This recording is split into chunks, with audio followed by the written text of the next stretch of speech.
जय हिंद दोस्तों, कैसे हैं आप लोग। आई होप आप लोग अच्छे होंगे और मस्त होंगे। आज जो है कि संडे है और आज का जो वीडियो है कोई भी स्टडी से रिलेटेड नहीं है। मतलब कि कोई मैं आपको प्रश्न नहीं कराने वाला, न ही मैथ, न ही साइंस, न अन्य सब्जेक्ट कराने वाला हूँ, बल्कि जो स्टूडेंट्स कल 24 फरवरी से एग्ज़ाम देने वाले हैं उन सभी के लिए बहुत ही महत्वपूर्ण इम्पोर्टेंट बात लेके आया हूँ, जो आप सुनिए और समझिए कि क्या क्या गलतियाँ आपको बोर्ड के एग्ज़ाम में नहीं करना है। मैं पूरा डिटेल्स के साथ आपको समझाऊंगा कि आप क्या क्या करें और क्या न करें। तो पूरा वीडियो के साथ बने रहिएगा, जिसके बाद आपको हर एक डाउट क्लियर हो जाएगा। क्लियर। सबसे पहले मैं आपको एक बात बता दूं कि जिन बच्चों का 24 फरवरी से एग्ज़ाम है उनको एडवांस में कंग्रेचुलेशंस, ताकि जो है वो अच्छे से प्रिपेयर करें। और आज का जो है कि रात जो है उनके लिए शायद भव्य हो सकता है, क्योंकि जो बच्चे क्लास 10th में उन्होंने कभी बोर्ड का एग्ज़ाम दिया ही नहीं है, तो उनके लिए ये डरावनी हो सकती है कि कैसे मैं एग्ज़ाम दूं, कैसे जाना है। तो मैं वो निश्चिंत रहे, मैं उनके लिए बहुत ही बेहतरीन कॉन्सेप्ट समझाऊंगा कि आप चिंता न करें। मैं हूं ना, मैं हर एक चीज़ को अच्छे तरीके से समझाऊंगा, है ना। जैसे महाभारत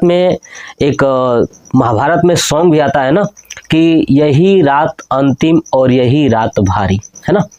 तो ये रात अंतिम है और भारी भी है, तो खैर डरने की ज़रूरत नहीं है।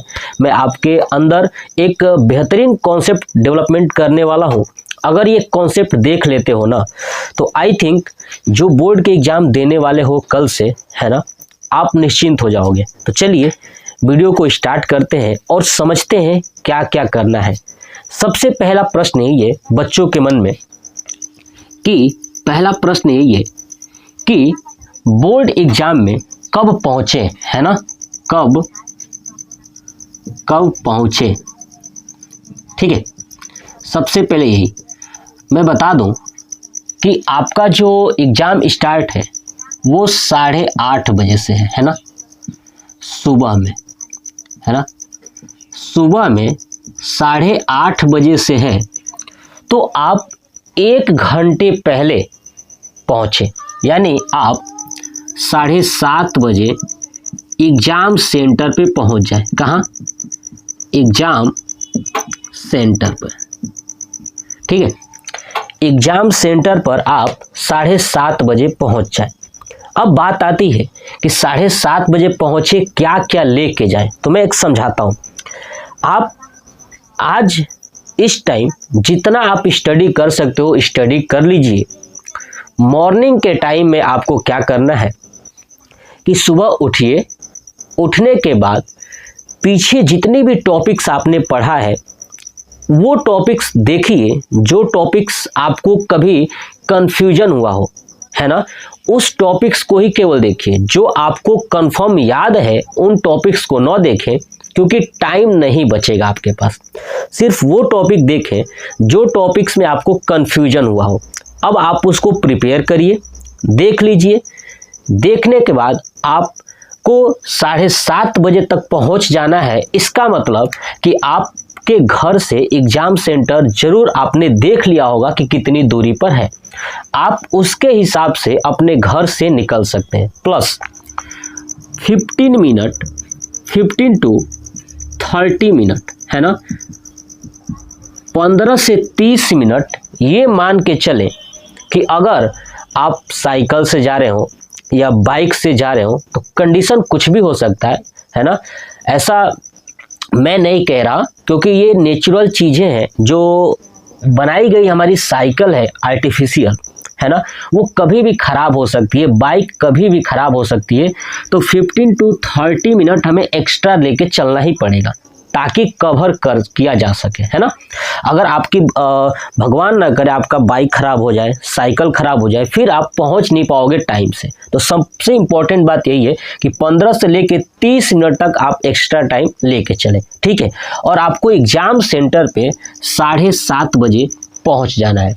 पहले दिन, फर्स्ट डे, है ना, यानी कल जो है कि मंडे है, तो फर्स्ट डे आपको 7:30 बजे एग्जाम पे पहुंच जाना है।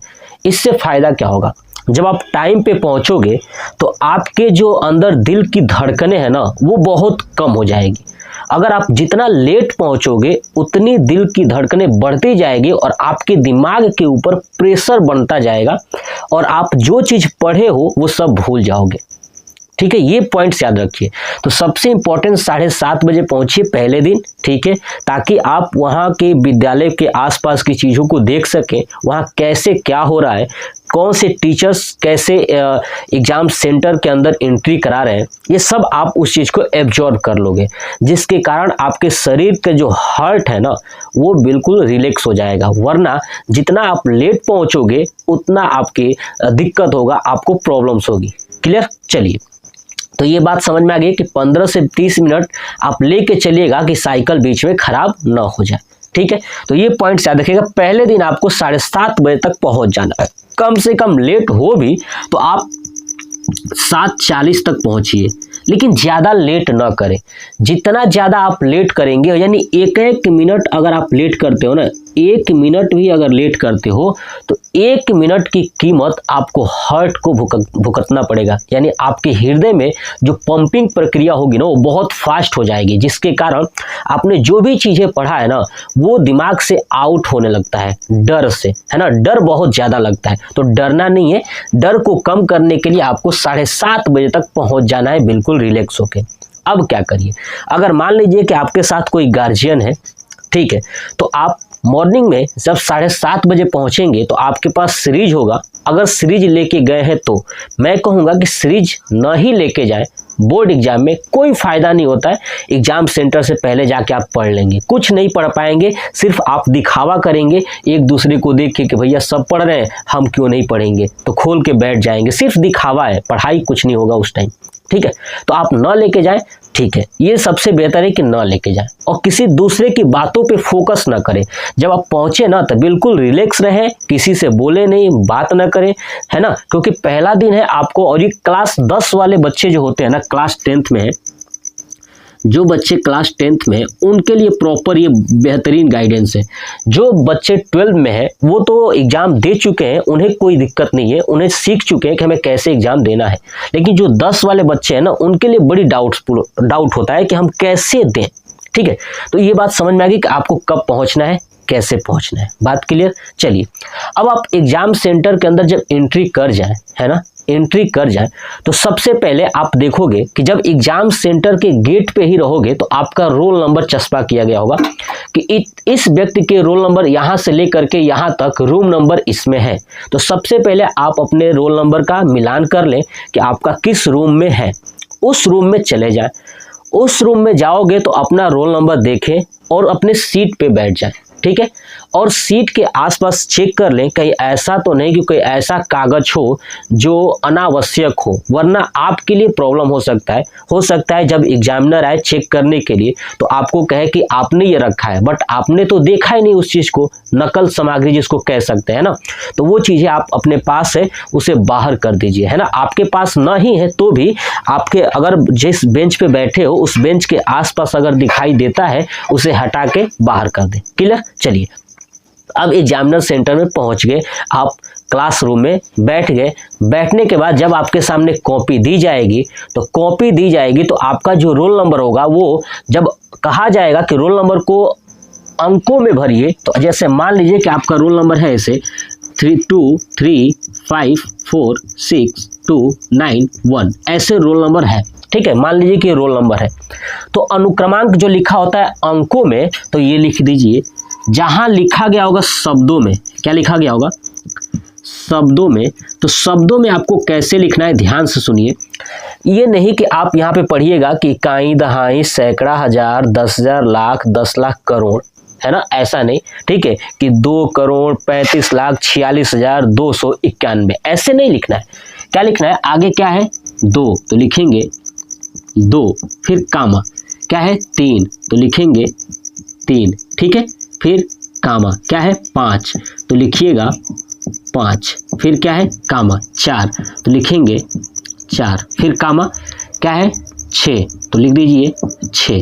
चलिए कामा 2 तो लिख देंगे 2। उसके बाद क्या है 9 तो 9 कामा 1।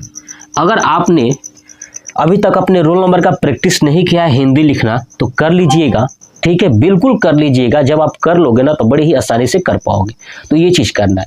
उसके बाद आपको बोर्ड का जो पेपर होगा, यानी जो क्वेश्चंस पेपर जिस पे होगा, जो क्वेश्चन पेपर दिया जाएगा उस पर भी आपको ये रोल नंबर लिखना होगा, ठीक है। ध्यान रखिएगा, रोल नंबर लिखना होगा और अपना नाम लिखना होगा क्वेश्चन पेपर पे। और जो आंसर शीट होगा उस पे शब्दों में ऐसे लिखेंगे, ठीक है, रोल नंबर फिल करेंगे और अपना पेपर कोड, जब आपको पेपर दिया जाएगा ना उस पे पेपर कोड लिखा होगा, है ना, पेपर कोड लिखा होगा, ठीक है। जैसे मान लीजिए कि लिख दिया 833 AI ऐसे भरा होगा तो पेपर कोड लिख देना है। ये बात क्लियर हो गई। तो आपको इतनी सारी चीज़ें उसमें फिल कर देना है। फिल करने के बाद उस पर आपका सिग्नेचर हो सकता है, ठीक है, या एग्जामिनर का सिग्नेचर, जो एग्जामिनर उसमें, एग्जामिनर का मतलब मैं ये नहीं कह रहा हूँ कि जो पेपर चेक करते हैं, बस मैं उस इन्वेस्टिगेटर की बात कर रहा हूँ जो एग्जाम हॉल में घूमते हैं, है ना। तो वो साइन करेंगे आपके कॉपी पे और चेक कर लेंगे कि आपने क्या क्या गलत किया है, सही किया है, वो बताएंगे आपको, ठीक है। अब उसके बाद आपको कॉपी पे कैसे लिखना है, तो चलिए कॉपी पे आप कैसे लिखोगे ये बात समझिए। देखिए, जब आपके सामने कॉपी दी जाएगी तो आप पहले पेज पे, कुछ बच्चे क्या करते हैं कि जैसे कॉपी लिखते हैं ना घर पे जैसे कॉपी लिखते हैं कि एक पेज छोड़ देना है, ऐसा लिखना, ऐसा नहीं है। ध्यान रखिएगा, आपको कोई भी पेज छोड़ना नहीं है, ठीक है। शुरू का पेज जो जिस पे हम लोग अपना रोल नंबर लिखेंगे, है ना, रोल नंबर लिखेंगे, ठीक है, और आपका वहाँ पे लिखा गया होगा आपका सेंटर कहाँ गया है वो लिखना है, कहाँ से आया है ये भी लिखना है, सब कुछ भरना होता है। वहाँ पे लिखा होगा सेंटर कोड, सेंटर का नाम, विद्यालय का नाम, सब आपको फिल करना है, ठीक है। बस आपका नाम नहीं होगा, ठीक है, ये चीज़ फिल कर देंगे। फिल करने के बाद जब आप एक पेज पलटोगे तो जस्ट पहला वाला जो पेज आएगा वहीं से लिखना स्टार्ट करना है। अब कैसे लिखना है ध्यान सुनिए।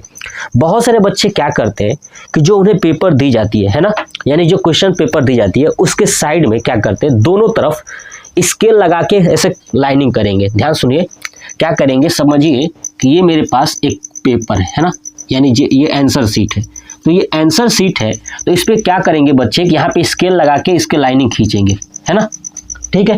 फिर इस पेज को पलट के फिर दूसरा लाइनिंग खींचेंगे, ठीक है। देखिए, लाइनिंग खींचना तो सही है, तो मैं क्या कहूँगा कि आप जो है कि लाइनिंग न खींचे। क्या करना है कि जितना आप लाइनिंग खींचते हो ना उतने ही दोनों तरफ से उतनी साइड फोल्ड कर दो। क्या कर दो, फोल्ड कर दो। अब समझिए कैसे फोल्ड करना है, मैं आपको चीज़ें दिखाता हूँ। देखिए, जैसे समझिए कि ये हमारे पास एक पेपर है, ठीक है, ये कॉपी है ना, कॉपी है, तो क्या करना है आपको कि साइड से इधर फोल्ड कर देना है इतना, ठीक है। देखिए मैंने फोल्ड कर दिया इतना, ठीक है, ये इधर फोल्ड कर देना है बराबर एकदम एक्यूरेट, ठीक है, फोल्ड कर दीजिए और इस साइड भी फोल्ड कर दीजिए। पूरा आपको कॉपी मिलेगी जो पूरा उसी को फोल्ड कर देना है। आप फोल्ड करके एक एक पेज खोल सकते हैं, ऐसे एक एक पेज निकाल सकते हैं, तो आपको पूरा फोल्ड मिला रहेगा, ठीक है। तो ऐसे कर लेना है। ऐसे करने से फायदा क्या होगा कि आपकी कॉपी अच्छी दिखेगी और थोड़ा सा सबसे अलग लगेगा, ठीक है। लाइनिंग करोगे तो आपकी कॉपी गर्मी के मंथ में चेक होता है, तो लाइनिंग से थोड़ा सा हो सकता है कि गर्मी के कारण ये लाइनिंग थोड़ी सी मोटी हो जाए, है ना, पसीने की वजह से कॉपी जब जाएगी तो इसको थोड़ा सा दूर किया जा सकता है। अब चलिए पेपर कैसे लिखना है समझिए। अब आप लिखोगे कैसे, सबसे पहले मान लीजिए कि आपको प्रश्न पहला करना है, ठीक है। तो जो पेज है ना, समझिए कि जो पूरा ये पेज है, इस पेज में सबसे बीच में लिखना है ऊपर प्रश्नोत्तर। क्या लिखना है, प्रश्नोत्तर संख्या, है ना, प्रश्नोत्तर संख्या। अब मान लीजिए कि पहले का आपका क आ रहा है, क्वेश्चन आपको क आ रहा है या ख आ रहा है, तो लिख देना है आगे पहले का ख, है ना। अब जो आप फोल्ड किए हो ना, सपोज करिए कि आपने जहाँ पे फोल्ड किया था, ये वाला एरिया फोल्ड किया था छोटा सा, ठीक है, इसमें लिखना है, इससे एक लाइन छोड़ के, देखिए इसमें एक लाइन छोड़ के, सपोज करिए कि ये लाइनिंग है, ये वाली लाइनिंग थी, ठीक है, ये लाइनिंग है, ठीक है, तो ये एक लाइन छोड़ देना है। उसके नीचे वाले लाइन में यहाँ पे लिखना है, यहाँ पे लिखेंगे उत्तर। क्या लिखेंगे, उत्तर, ठीक है, और ये डैश लगा देंगे। ठीक है, एक लाइन छोड़ने के बाद ध्यान रखिएगा। अब यहाँ पे अपने उत्तर आंसर लिख दीजिएगा। ठीक है, मान लीजिए कि जो भी आंसर है मैंने यहाँ पे नोट किया। अब आपने देखा कि मैंने साइड इधर भी मोड़ा था, तो मैं क्या करूँगा कि साइड में भी छोड़ दूंगा, यहीं तक लिख के यहाँ पे लिख दूंगा। ठीक है, उसके बाद फिर से मैं यहाँ से लिखना स्टार्ट करूँगा, यानी दोनों तरफ जितना जितना साइड में फोल्ड किया था मैंने, उनके बीच में ही मैं अपना आंसर लिख रहा हूँ। ठीक है, तो दोनों तरफ के जो बीच में आप आंसर लिखोगे ना, सबसे बेस्ट माना जाएगा। बेस्ट इसलिए माना जाएगा कि देखने में कॉपी अच्छी भी लगेगी और आपका एक सीक्वेंस फॉलो है कि चलिए दोनों तरफ आपने बराबर बराबर डिस्टेंस छोड़ा हुआ है। ठीक है, तो ये पॉइंट्स याद रखिएगा।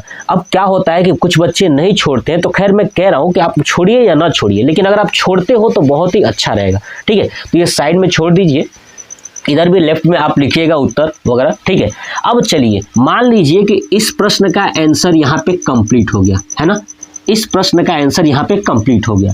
ठीक है, तो आपको क्या करना है, फिर से सुनिए, फिर से आपको 2 लाइन छोड़ना है। कितना लाइन? 2 लाइन। देखिए 1 और 2, ये दोनों लाइन आपको छोड़ देना है। छोड़ने के बाद फिर से लिखना है यहाँ पे नीचे प्रश्नोत्तर, है ना, प्रश्नोत्तर संख्या। अब मान लीजिए कि आपको पहले का ग आ रहा है, तो लिख लीजिए पहले का ग। बात समझ में आ गई? फिर से आपको क्या करना है, तो आप समझ चुके, एक लाइन फिर से छोड़ देना है। उसके बाद क्या करना है, यहाँ पे लिख देना है उत्तर। क्या करना है? लिख देना है उत्तर, और फिर आपको इसमें आंसर लिखना स्टार्ट करना है। ये चीज़ें आपको समझ में आ रही? आप ऐसे ही करोगे। और सबसे मोस्ट इम्पॉर्टेंट बात, कोशिश ये करिएगा कि आप क्वेश्चंस को सीक्वेंस में ही करें, है ना, यानी 1 2 3 4 5 6 7 8 9 10 ऐसे सीक्वेंस में ही करें।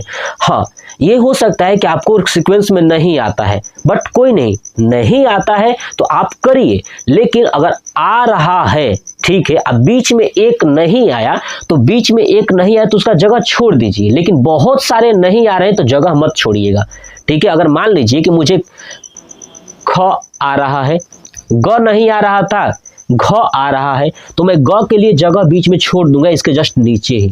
ये नहीं कि घ करूंगा, क्यों एक जगह छोड़ दूंगा कि कहीं से फिर से मैं लिख सकता हूं। ठीक है, इससे फायदा क्या होगा, जब एग्जामिनर कॉपी चेक करेगा ना, तो एक चीज होता है कि एग्जामिनर को जब चीजें सीक्वेंस में मिलती है ना, तो वो उसका दिमाग सेट हो जाता है कि लड़के ने बहुत अच्छे तरीके से लिखा है, तो वो खुश हो जाता है, हैप्पी हो जाता है चेक करते वक्त। ठीक है, ये मोस्टली होता है, ऐसा मैं नहीं कहूँगा कि नहीं आप वैसे लिखोगे तो काट देगा, ऐसा कुछ नहीं है।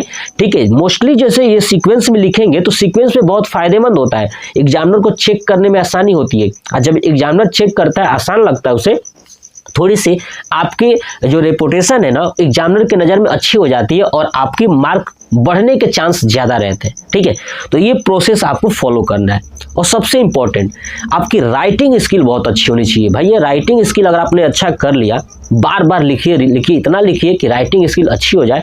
जितना ज़्यादा प्रैक्टिस करोगे उतना राइटिंग स्किल अच्छी होंगी, और आप अपने सीरीज को बार बार रिवाइज करिए। जो एग्जाम में आया हुआ है वैसे प्रश्नों को ज़्यादा से ज़्यादा बार देखिए और समझिए और उसको सॉल्व करिए और बार बार रिवाइज करिए।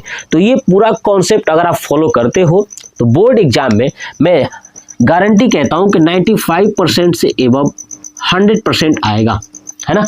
95% से अधिक जो है कि आपका जरूर आने वाला है बोर्ड एग्जाम में, अगर आप ये चीज़ फॉलो करते हो प्लस आप कॉन्सेप्चुअल चीज़ें पढ़ लेते हो। ठीक है, तो ये पूरा था कॉन्सेप्ट कि आप जो है कि बोर्ड एग्जाम में कैसे करें। डरे नहीं, बिल्कुल क्लास 10th के जो बच्चे हैं डरे नहीं, कोई डरने की जरूरत नहीं है। मुझे पता है कि सभी लोगों के पास जो है कि ये दिल की धड़कनें बढ़ जाती हैं जब तक एग्जाम सेंटर में हम लोग पहुँच ना जाए, क्लासरूम में बैठ ना जाए, है ना, कॉपी हमें मिल ना जाए, तब तक दिल की धड़कनें बढ़ती रहती हैं। बट कोई नहीं, डरना नहीं है।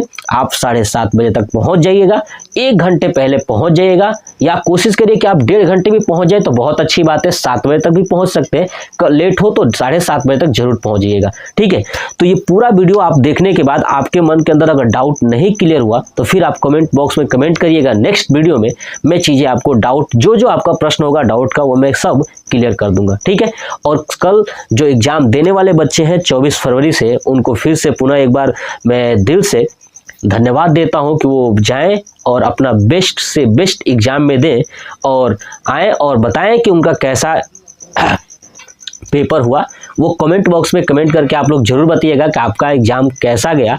इसी वीडियो के नीचे कमेंट में जरूर बताइएगा कि आपका कल का एग्ज़ाम कैसा गया, ठीक है। और आपको आने वाले अगर आपको डाउट्स हो तो मैं आपको एक फास्ट रिवीजन करके कोई भी टॉपिक्स का लेके आ सकता हूँ वीडियो, बट आप कमेंट करेंगे तब। अगर कमेंट नहीं करेंगे तो मैं कोई भी वीडियो आपको नहीं लेके आऊँगा कि आपको कैसे क्या करना है। आपका प्रश्न होगा तो उस प्रश्न का आंसर मैं जरूर वीडियो में बना के दूंगा। तो पहले आप कमेंट करिए, प्रश्न पूछिए और प्रश्न पूछने के बाद आपका आंसर जरूर मैं दूंगा, ठीक है। तो ये वीडियो कैसा लगा कमेंट बॉक्स में कमेंट करके जरूर बताइएगा। एक बार फिर से आपको कहूँगा कि आप अच्छे से दीजिएगा और बिल्कुल रिलैक्स होकर दीजिएगा, कोई भी टेंशन नहीं है, टेंशन नहीं लीजिएगा और सुबह 7:30 बजे तक बोर्ड एग्जाम में पहुँच जाइए। जय हिंद।